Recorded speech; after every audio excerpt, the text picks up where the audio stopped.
Good morning, good afternoon, or good evening. I'm Cam, and welcome to Quick IB Chem with Cam. This is going to be a 6-part series where I review each subject of the IB Chemistry course syllabus and subject guide, both SL and HL. I wanted to make this series because I enjoy helping the other people in my class when maybe they don't understand a subject and they ask for help, and wanting to help other people. Hopefully, I can make your review session just a little bit easier by providing some insight on these different subjects and putting them all together for you. So this video is going to cover S1 and its 5 different subtopics in no particular order because a large part of IB chemistry is how everything connects and fits together. And to understand this, I find it very important to be able to see how things connect together by maybe going out of order and just following the threads. So without further ado, let's begin. And with chemistry, everything begins at the periodic table of elements. How to read this table is that each row represents a period, and these periods are energy levels, and each column is a group, and it represents valence electrons, at least for 1, 2, 13 through 18. An element is the smallest atomic particle with a fixed proton composition and set chemical properties. Your protons are this denotes the atomic number of the elements in the table.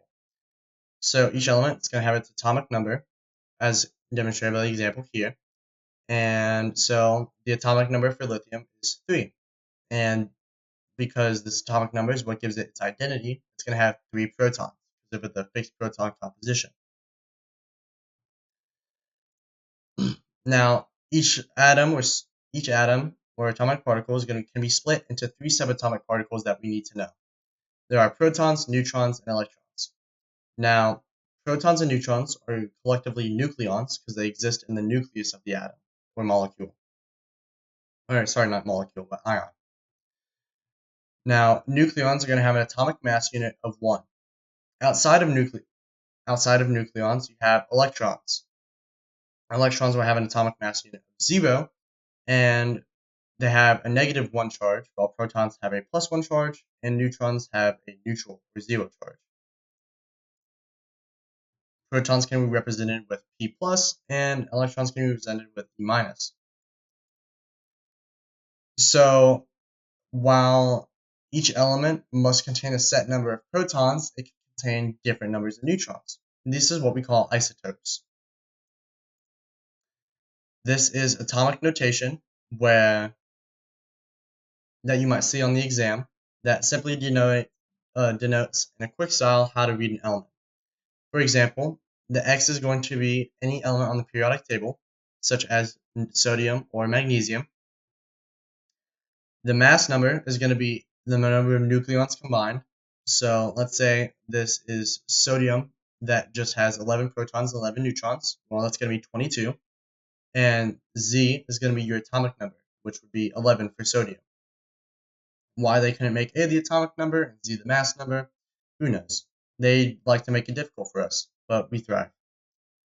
E is charge, which we won't get to just yet, but this should be important to remember. So the relative atomic mass of an element is the average mass of all of its isotopes relative to 1/12 of carbon-12. As we can see here, the relative atomic mass of carbon is 12.01. Now, 1/12 of carbon-12, carbon-12 just tells you that it's carbon-12, it's carbon with an isotope of 12. So there are 6 protons and 6 neutrons. And 1/12 of 12 is 1. And all this means is that you just have to know this for the definitions, and we have this because scientists like a basis for comparison. So how do we find these different isotopes and how do we understand them? We can do this through mass spectrometry. This is a mass spectrum of magnesium, which can also be called a mass spectra if there's plural. For IB, you do not need to know the difference between hard or soft mass spectrum or mass spectrometry. So mass spectrometry is done by ionizing gaseous molecules with an electron gun. It's effectively molecular scissors. Now, on the x-axis, you have m divided by z, where m is mass and z is going to be charge of the ion produced, which is almost always 1, but I have seen cases where it's 2 or maybe 3. And for this, you have to be paying attention. For this graph, it doesn't specify, and so we will assume that it's plus 1. On your y-axis, you have the relative abundance, which just tells you out of the sample of magnesium you put in, this is how many of each of these that we got. So we can see that there are 3 different isotopes of magnesium. You have 24, 25, and 26. Now, the way to find the relative atomic mass using these isotopes is by multiplying the percentages, add each up, and then boom, you have your relative atomic mass. So if I grab my calculator and I put in 24 times 0.79 plus 25 times 0.1 plus 26 times 0.11, you get 24.32, which if we go back to our periodic table, is pretty close to the 24.31. And this is likely just due to maybe some miscalculations or uncertainties within this graph.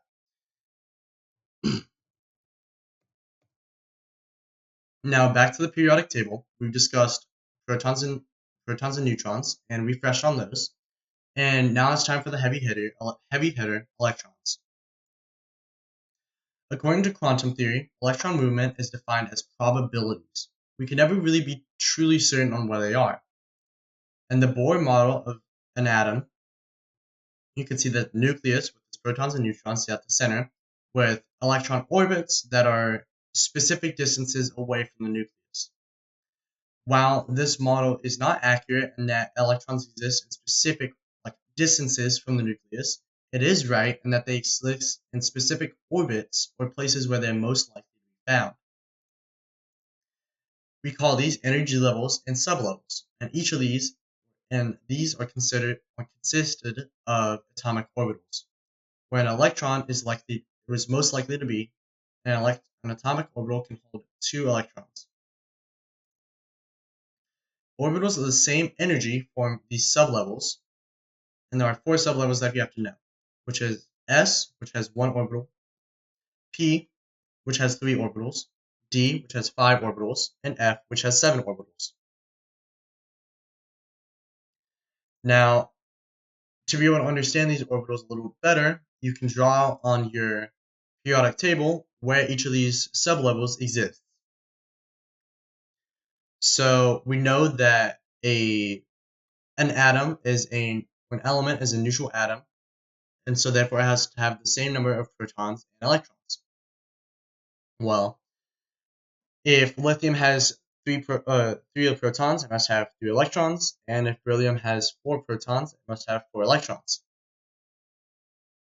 If we know that the s orbital, or the s sublevel, only consists of 1 atomic orbital, and 1 atomic orbital can hold 2 electrons, well, that explains why it only stops here, because there's 2 elements, or there's 2 groups, which again represent valence electrons from here to here and here to here, that make up the 2 electrons in that 1 orbital. The same can be said for the p block, where we see that there are 6 electrons because there are 3 orbitals in the p block, and 3 orbitals can hold 2 electrons each, so 6. Now, electron orbitals and configuration. So we know that electron orbitals, or electrons, move in random directions and never exist in one spot that we can be certain of. But there are 3 principles for where we can find these electron positions most likely. The Afbau principle states that electrons will always first fill the lowest energy orbitals. The Pauli exclusion principle states that there can only be 2 electrons in an orbital, and they must be spinning in opposite directions. Hund's rule states that electrons will fill every orbital before pairing with one another. Lastly, it's important to know that the maximum number of electrons that can exist in an energy level is 2n squared, where n is the energy level. So, if we were to take the first energy level, n equals 1, or the first period, we could say 1 squared is 1, and 1 times 2 is 2. Well, in the first period, there's only 2 elements. There's hydrogen and there's helium. and helium has 2 protons, so it also have to have 2 electrons, which would satisfy, 2 electrons for that um, energy level. Excuse me. Now, let's look at an electron orbital diagram for fluorine. The orbital diagram for fluorine goes as follows: 1s, 2s, and 2p, where each arrow represents an electron and they're spinning in opposite directions. These have to be higher than one another because as you go up in energy levels and sublevels, there is more energy held in those electrons. Now, we can see that according to the alpha principle, it filled the lowest energy orbital first, so we don't have like a missing arrow here and an arrow here. We only have 2 electrons in each orbital, and they're spinning in opposite directions. And Hund's rule, it filled every orbital before pairing with one another. So, electron configuration of fluorine. The electron configuration is basically just like kind of like a written way of expressing an orbital diagram. So, electron configuration is going to look like 1s2, 2s2, and 2p5, where there's 2 electrons in 1s, 2 electrons in 2s, and 5 electrons in 2p. Now, we also have to remember that there are condensed electron configurations, where you use the last noble gas that came before that whatever element you're making electron configuration for. So for bromine, that's going to be argon. So you put in brackets argon, and you do 4s2, 3d10, and 4p5. Now wait, we have 3d coming after 4s. That is correct, and it's important to remember that fact. This is because 3d is higher in energy than 4s, and according to the Apfel principle, electrons have to first fill the lowest energy orbitals. While you don't need to know exactly why these are lower in energy right now, or why this is lower in energy than this, it has to do with the size of these different sublevels, or the shape of these different sublevels. Speaking of the shape of these different sublevels, Heisenberg's uncertainty principle, while we don't know where the electrons are, we can make pretty good guesses. Electrons in the s sublevel will orbit in a circular motion around the nucleus of the atom, and electrons in the p sublevel will orbit in figure eights. Now, this is important because we need to be able to know where an electron is in the atom in order to ionize that atom, or remove an electron. So the definition for ionization energy is the energy needed to lose a valence electron from a gaseous atom/molecule. In our equation, this is represented by sodium as a gas with energy to make a sodium positive ion as a gas and an electron. Now, ionization energy is measured in kilojoules per mole. The general trend for ionization energy is that it increases across a period and decreases down a group. This is because as you go down a group, you're adding more energy levels, and the only way those energy levels can go is by expanding outward from the nucleus of the atom. As they get further away from the nucleus, they're pulled on less by the protons in there. Because protons have an opposite charge than electrons, think like a magnet. They want to pull on each other. And so as you add energy levels, it becomes easier and easier to separate that electron from that proton. Now, it increases across the period because while you're adding more protons, and while you are adding more electrons with that, because they're still in that same energy level, they're still in a relative proximity to that atom or to the nucleus, and therefore the protons can pull on them tighter than the electrons can repel each other. Now, there are exceptions to this rule. For example, P1 to S2. Why is this an exception? Well, a full p block is going to consist of 3 orbitals and 6 electrons. Well, this one only has 1, and the atom is going to be more stable if it's an S2, right? So there's going to be less energy needed to remove that electron. Same goes with P4 to P3. In P4, we have 3 orbitals, of which there are 2 electrons paired with another, and 2 of them are separated. If you get rid of that one, then they're all going to be happy and alone in their own little orbitals at P3. So if we look on the diagram, from Na to Mg, there's a big jump in ionization energy because you're having to pull apart a completed s orbital. But from magnesium to aluminum, there's actually a dip and that's because you have the P1 here that goes to the S2. We can say see the same thing with P4 to P3 from phosphorus to sulfur, where there's a very but noticeable dip. And this ionization energy is relevant because now that we've refreshed on that, we can talk about electromagnetic radiation and the electromagnetic spectrum. This is how the electromagnetic spectrum will appear in your data booklet. And as you go left, there's increasing energy, but a decreasing wavelength. In the middle, you have your visible light, measured in nanometers, but notice how on here it's measured in meters. So the idea is that the smaller the wavelength, the more energy. Each electromagnetic radiation wave is defined by C equals frequency times the wavelength, where C is the speed of light, 3.0 times 10 to the 8 meters per second. All this is in your data booklet, and you do not have to remember any of it, because it will be there for you. However, what you do need to know is that energy can be used to excite electrons into higher energy levels. Just like how we can use energy to completely remove an electron from an atom or an ion, we can use it to push it into higher energy levels where it normally wouldn't be. When these electrons fall back down, they release energy as electromagnetic radiation, creating what are called emission spectra. Some emission spectra, electromagnetic radiation that you need to know is going to be for hydrogen, and that's for when it falls down to the first energy level, the second, or the third. When an excited electron falls back to the first energy level in hydrogen, it's going to release ultraviolet light, or ultraviolet radiation. When it falls down to the second, it's going to release visible light, and when it falls down to the third, it's going to release infrared radiation. And on the right, we can see sorry, I keep hearing things. We can see a representation of this, where on the left side, we can see a vertical representation of energy levels as they get higher and higher and higher.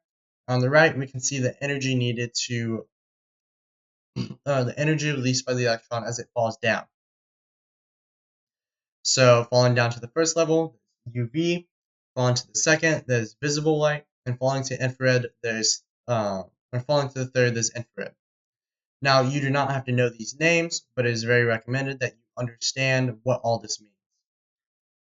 So, why do these lines converge to the top as you go to infinity? Well, as we discussed earlier, as you go further out from the nucleus of the atom, less energy, the protons are pulling less on those electrons, and therefore there's less energy required to remove it. And so that also explains the different gaps in energy, for example, from 1 to 2 and 2 to 3. Now, this is the continuous spectrum where wavelength increases as you go right, and this just shows you the visible light spectrum. And this is the hydrogen emission spectrum, where when an excited electron falls back down to n equals 2. Now, we can see that there are lines at red, teal, blue, indigo, and purple, or violet. And just like how with the graph, we can see that as you go further along, it converges. So C equals frequency, or we know that the speed of light has to equal the frequency of the wave times its wavelength. And we can rearrange this to say that the frequency of the wave has to equal the speed of light divided by the wave's wavelength. Using this, we can deduce, and we know that from the data booklet, that the energy of a photon is equal to h times f, where h is Planck's constant of 6.63 times 10 to the negative 34 joules.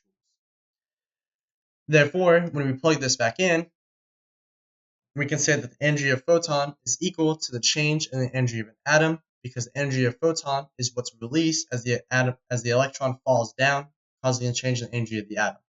And you can solve for any of these by plugging this into this and solving. Note that these are in your data booklet and you don't have to remember them. So, yippee. So now that we understand how these electrons, protons, and neutrons work together, how do the atoms work together? And that gets us to compounds, mixtures, and states. Compounds are different elements chemically bonded together in a fixed ratio. Mixtures are when different substances are interspersed between each other. They can be homogeneous when the mixture is even/uniform, or heterogeneous when there are distinct layers. For example, here's a homogeneous mixture of air, and here's a heterogeneous mixture of water and oil, where you can clearly see that there are two distinct layers, despite them both being liquids. For specifically homogeneous mixtures, we describe the thing that does the dissolving as the solvent, which dissolves the substance that you want to be dissolved, um, universal solvent being water, and the solute as the substance that's dissolved. And remember, this is only for homogeneous mixtures. So that gets us to states. Now, compounds and elements can be in one of three states that we need to know of. They can be solid, liquid, or gas. In chemical equations, these are represented by an S, an L, or an AQ, which is liquid and aqueous if it's dissolved in water, or G for gas. To get from a solid to a liquid, it's called melting. To get from liquid to a gas, it's vaporization. To get from a gas to a liquid, it's condensation. And to get from a liquid to a solid, it's freezing. To get from a gas to a solid, that's called deposition. And to get from a solid to a gas, that's sublimation. This does not appear in your data booklet, and because of how much I get these two confused, I would at least try and put these two to memory, because you'll probably be able to remember these ones. Now, these states are not chemically connected, but they are physically connected through intermolecular forces, which we don't need to review right now, but we will review later in future videos. You just need to know that this is different from chemical energy, or the chemical forces between compounds and elements. All phase changes will occur through energy. Temp is the measure of the average kinetic energy of particles and is often the energy that causes these phase changes. Temp is measured in Kelvin, K, or degrees Celsius, degrees C, and K is equal to degrees Celsius plus 273, and therefore a change in Kelvin equals a change in C because they only differ by a fixed amount. Here's a chart of phase changes, and I think this is really important to note that phase changes do not occur instantaneously. Rather, when a solid hits its melting point, there is a period where it is both melting and freezing as it is overcoming the intermolecular forces to become a liquid. And the same thing happens when a liquid goes to a gas when it hits the boiling point, where it's vaporizing and it's condensing at the same time as heat increases. And as heat increases and temperature increases. So I call this the slide of doom and despair. And this is my least favorite subject out of all of chemistry. And these is the ways to separate mixtures. So we'll start with evaporation and recrystallization. If only one component of a mixture is soluble in water or another solvent, it can be separated from the part that isn't, that part that remains solid and is filtered using heat. Then, with a minimum amount of heated solvent, the desired component can be recrystallized to fully separate it. To obtain a pure solid will have a melting point at a specific temperature, not a wide range, because when it's not a pure solid and it's made up of different different compounds of a mixture, it will lower the melting point of the overall thing because these different melting points are kind of vying for control, or these different compounds are vying for control. To obtain this pure solid, you can do this using a melting point tube connected to a thermometer placed in a beaker of heated oil. Other methods that you really need to know are reflux and distillation. Reflux is done when you have volatile compounds that need to react. And volatile just means it readily turns into a gas and vaporizes. So a reflux apparatus has a heated flask where the reaction occurs. And as these compounds turn into gases, or these elements turn into gases, they will rise through the chamber into the adiabatic condenser, where water is pumped in and out, and because water is such a good absorber of heat, it will cause the evaporated material to fall back down, condense and fall back down, therefore retaining as much substance as possible.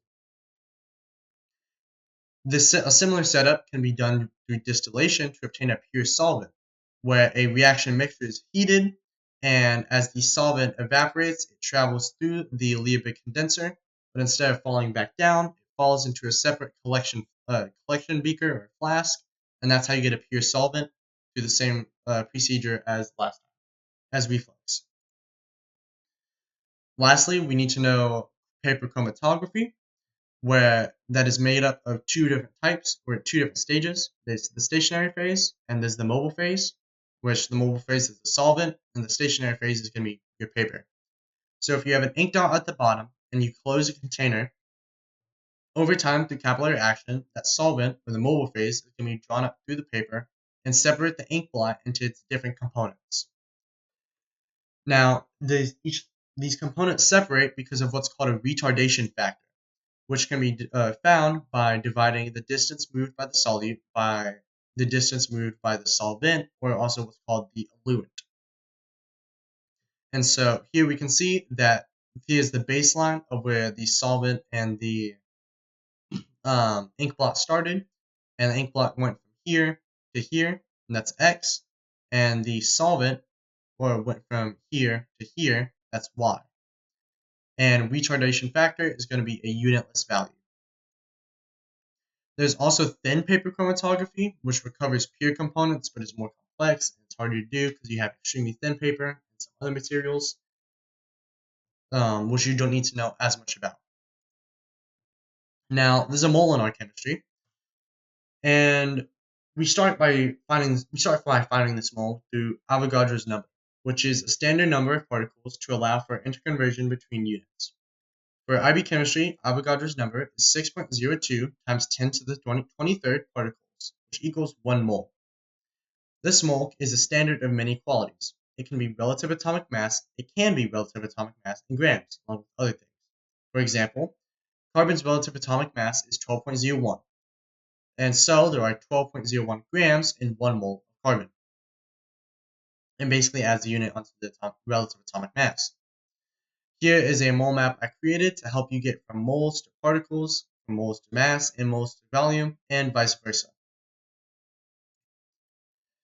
Now, each compound or chemical makeup is going to have a molecular and empirical formula.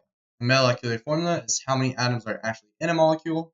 The empirical formula is the simplest whole number ratio of those atoms and elements, or ions. Now, if you're given a problem where you say a compound has this percentage makeup of carbon, hydrogen, you're going to use those percents and assume that there's 100 grams and multiply those percentages by that 100 grams, and then divide by the molar mass to see how many moles of each substance you're going to have. Then you divide by the smallest mole number, and that's going to give you your empirical formula. Moles can also be used to find the concentration of solutions, where concentration equals moles over volume. Volume is going to be in decimeters cubed. Please remember that. Ideal gases. So an ideal gas has particles with negligible volume, no intermolecular forces, and move in random chaotic motion. This is not true, but we assume it's true so that we can accurately and precisely do different calculations and make assumptions. Gases exert pressure, capital P, due to collisions with other molecules and maybe container in the gas or in the air, measured in pascals. Gases are most ideal at high temperature and low pressure, meaning that real life, actual gases are most like an ideal gas at high temperature and low pressure. Standard temp and pressure for ideal gases is 273.15 Kelvin and 100 kilopascals. This is on your data booklet, and you don't have to remember it. Gas laws describe the relationship between temperature, pressure, and volume, giving the combined gas law, where the first pressure times the first volume divided by the first temperature equals the second pressure times the second volume over the second temperature. So this is to say that any change in any one of these is going to cause a change in all of them. But despite this, the relationship is so that their products and quotients are still equal, and they still show a relationship. And we can see these relationships on a graph. You're going to have to memorize these graphs. So volume and pressure are related inversely. So when pressure goes up, when volume goes up, pressure goes down at a constant mole and temperature. Temperature and volume and temperature and pressure are directly and positively related, whereas one goes up, so does the other at constant factors. Some other equations that you need to know are PV equals nRT, which pressure times volume equals moles times and the gas constant times temperature, and capital M equals lowercase m divided by PV times RT. So R is the gas constant at 8.31. Capital M is going to be your molar mass, and M is going to be your mass. Now, if you think back to the mole map that we just reviewed, you could see that the mass, you can find a mole by dividing the mass by the molar mass. And so that's exactly what's done here, and it allows you to rearrange the equation to find any specific one of these factors that you're missing. The gas constant, it's worth noting, is measured in joules per Kelvin per mole. And all of this is on your data booklet. Big thing for ideal gases, temperature in Kelvin. Has to be in Kelvin. Cannot be anything else. Please convert to Kelvin before doing this. Do not mess it up over such a silly mistake. And for S1, that's it. Thank you so much. I hope you feel refreshed and more ready to tackle exams, and maybe some stuff came back to you as we kept reviewing. If you enjoyed and want more, please consider liking, sharing, and subscribing. And that's all I have for you tonight. Sleep well, have a good afternoon, good day, whatever, and maybe come back next time for S2.